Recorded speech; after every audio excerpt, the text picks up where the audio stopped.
Hello friends, welcome back to the channel. दोस्तों, इस video में रिलायंस कम्युनिकेशन DHFL दोनों को कनेक्ट करके हम लोग बातचीत करेंगे। एक बहुत ही लेटेस्ट अपडेट है जो मैं आप लोगों के साथ चर्चा करना चाहता हूं, और ये दोनों एक दूसरे से कनेक्टेड मैं आपको मिला के बताऊंगा, समझाने की कोशिश करूंगा। तो मेक श्योर कि आप पूरा ध्यान से स्टोरी को सुनिएगा आखिरी पॉइंट तक, तभी आपको पूरी पिक्चर जो है क्लियर होएगी। लेकिन उससे पहले आप लोगों से दो रिक्वेस्ट जल्दी से करना चाहूँगा दोस्तों। पहले रिक्वेस्ट ये है कि अगर आप इस चैनल को फर्स्ट टाइम देख रहे हैं फाइनेंस मार्केट को, मेक श्योर कि सब्सक्राइब करके बेल आइकन को हिट कर लीजिए, और डीमेट या ट्रेडिंग अकाउंट के लिए डिस्क्रिप्शन बॉक्स में लिंक आपको मिल जाएगा। रिलायंस कम्युनिकेशन का स्टॉक प्राइस अगर हम दोस्तों आज देखें तो 21 अप्रैल 2022 को 2.95 पे ओपन होकर के 2.90 का लो और 3.00 का हाई, 58,08,272 टोटल वॉल्यूम, 2.95 के ऊपर अभी ये ट्रेड हो रहा है। मार्केट कैप 815 करोड़ रुपए।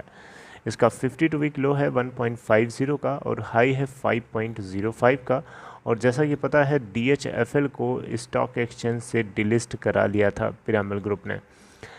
दोस्तों, यहाँ पे मैं आपसे जो खबर डिस्कस करने जा रहा हूँ, इस खबर की हेडलाइन क्या है? हेडलाइन ये है कि अगर DHFL के कपिल वाधवन के साथ जो कुछ होता है पर्सनल इंसॉल्वेंसी प्रोसीडिंग्स को लेकर के, तो उसका सीधा सीधा असर रिलायंस कम्युनिकेशन के फॉर्मर चेयरमैन अनिल अंबानी के ऊपर भी पड़ेगा। आइए आपको समझाने की कोशिश करता हूँ। एक लेटेस्ट अपडेट इकोनॉमिक टाइम्स की एक आर्टिकल के अंदर ये छपी हुई थी और मुझे पता चली, मैंने आपसे डिस्कस करने के लिए सोचा।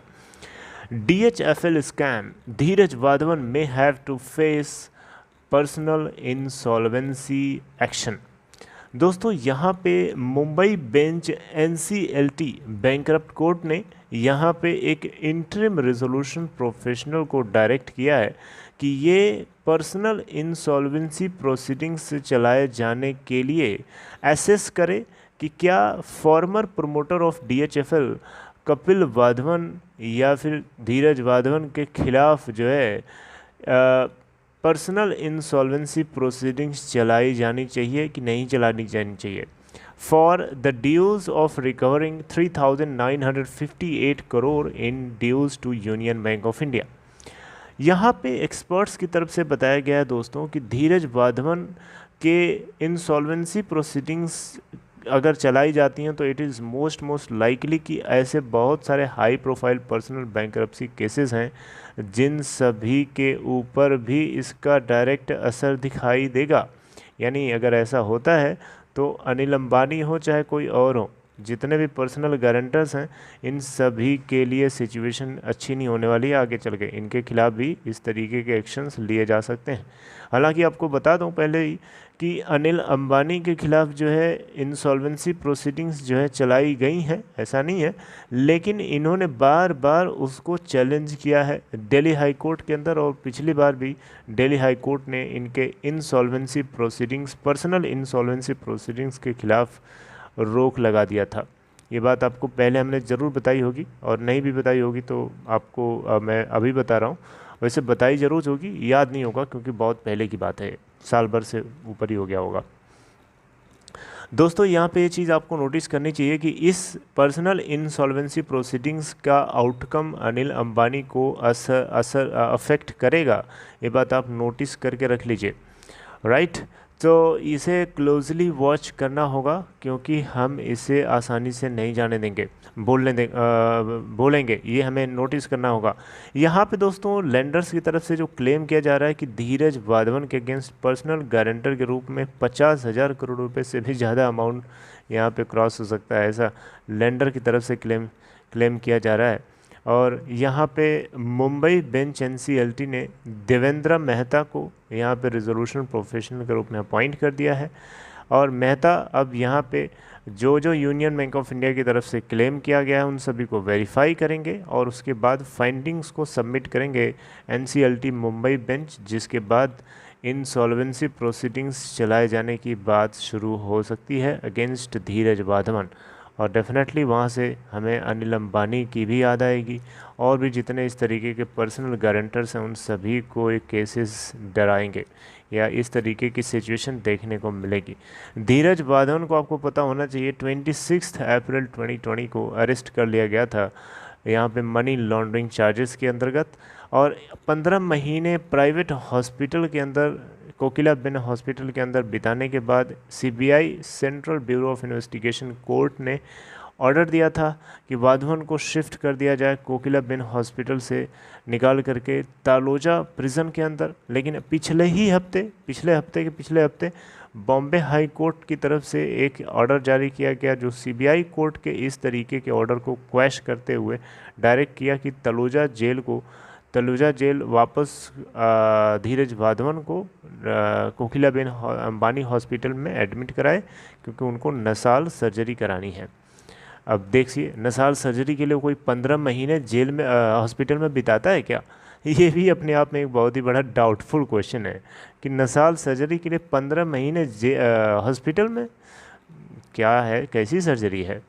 अब यहाँ पे जो भी हो दोस्तों, एनसीएलटी की तरफ से जो है पर्सनल इंसॉल्वेंसी प्रोसीडिंग्स चलाए जाने की बात जो है फर्स्ट वीक ऑफ फरवरी में ही एनसीएलटी ने इशू करी थी। हालांकि यहाँ पे यूनियन बैंक ऑफ इंडिया की तरफ से जो एक पिटीशन फाइल किया गया था उसी आधार पे करी गई थी, राइट।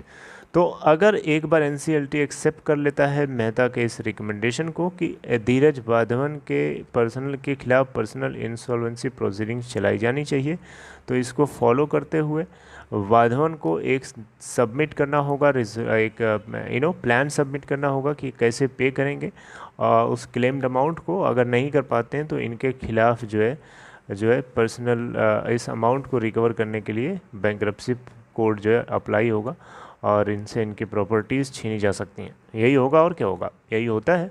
पर्सनल इंसॉल्वेंसी प्रोसीडिंग चलाई जाती है, जब पे नहीं कर पाता है अमाउंट आदमी, तो फिर उसकी जो प्रॉपर्टीज़ होती हैं वही सब उससे छीन ली जाती हैं। क्योंकि पर्सनल गारंटर के रूप में अगर आप किसी से लोन लेते हैं तो ये सब चीज़ें होती हैं। हालांकि ये चीज़ अनिल अंबानी के कुछ केसेस में हो भी चुका है, आपको मैंने बताया था। तो बहरहाल आगे की बातें आपको पता ही है कि 37,250 करोड़ रुपए में DHFL को एक्वायर कर लिया था पिरामिड कैपिटल ने। लेकिन यहाँ पे मैं आपको एक चीज़ बताना चाहूँगा, ये जो बैंक्स हैं, ये जो RBI है, RBI की मैं बात कर रहा हूँ, RBI को पता नहीं एक चीज़ मुझे समझ में नहीं आई कि इसको इंसॉल्वेंसी प्रोसीडिंग चलाने के लिए बड़ी जल्दी रहती है, बैंकों से ज़्यादा जल्दी इसको रहती है, राइट। और ये सुनता भी नहीं है किसी की। कपिल वाधवन और धीरज वाधवन की तरफ से मिला करके DHFL को वापस रन कराने के लिए पूरा अच्छा खासा प्रपोजल रखा गया था। उन्होंने ये भी कहा था कि वो पूरा का पूरा क्लेम्ड अमाउंट 91,000 करोड़ रुपए का मैं आपको पे करूँगा, आप मेरे प्रपोजल को एक्सेप्ट करिए, राइट। तो RBI और जितने भी कमेटी ऑफ क्रेडिटर्स है, ये सभी के सभी पिरामिड ग्रुप के साथ इस तरीके से मिले थे जैसे कोई रिश्ता है इनका, और मिल करके DHFL के फॉर्मर प्रमोटर कपिल वाधवन, धीरज वाधवन के इस प्रपोजल के खिलाफ काम कर रहे हैं। कमाल है यार, मतलब एक तो जो मालिक है कंपनी का वो पुराना 91,000 करोड़ पूरा का पूरा अमाउंट देने के लिए तैयार है, उसके बावजूद भी आप जो है उसके इस प्लान को रिजेक्ट कर रहे हैं। What does it mean? इसका मतलब क्या है? फिर रिकवरी आप करने चल रहे हो और कोई आपको पूरा दे रहा है तो आपसे पूछना चाहिए उससे जाकर कि आप प्लान बताओ, रेजोल्यूशन प्लान बताओ, कैसे पे करोगे, कहाँ से पे करोगे, और नहीं पे करोगे फिर क्या होगा, इस तरीके की बातें करनी चाहिए। लेकिन नहीं, इनको 37,250 करोड़ रुपए में पेट भर गया, 91,000 करोड़ माइनस 37,250 करोड़ हवा में बहा दिया और कुछ नहीं हुआ। और अब पर्सनल इंसॉल्वेंसी प्रोसीडिंग्स चलाए जाने की बात यूनियन बैंक ऑफ इंडिया को याद आ रही है, इससे पहले नहीं याद आ रही थी। चलिए खैर दोस्तों, DHFL को लेकर के आगे और कुछ अपडेट आएगी तो मैं आपसे ज़रूर चर्चा करूंगा। लेकिन यहाँ पे एक खबर थी जो अनिल अंबानी से भी एसोसिएटेड है, तो इसीलिए मैंने आपको सोचा कि ARCOM के रेफरेंस से आपको बता देता हूँ। चलिए खैर, अपना ख्याल रखिए दोस्तों। छोटी सी खबर आपको समझ में आई हो तो अप्रिशिएट करने के लिए वीडियो को लाइक कर सकते हैं। बाकी आपसे मैं चर्चा करता रहूँगा, बहुत सारी खबरें हैं इससे जुड़ी हुई, 1 बाय 1 करके एक एक वीडियो के अंदर। आप मेक श्योर करिए कि इस चैनल को अभी सब्सक्राइब करके बेल आइकन को हिट कर लीजिए ताकि कोई भी वीडियो की नोटिफिकेशन आपसे मिस ना हो, आप तुरंत उसे देख पाएंगे।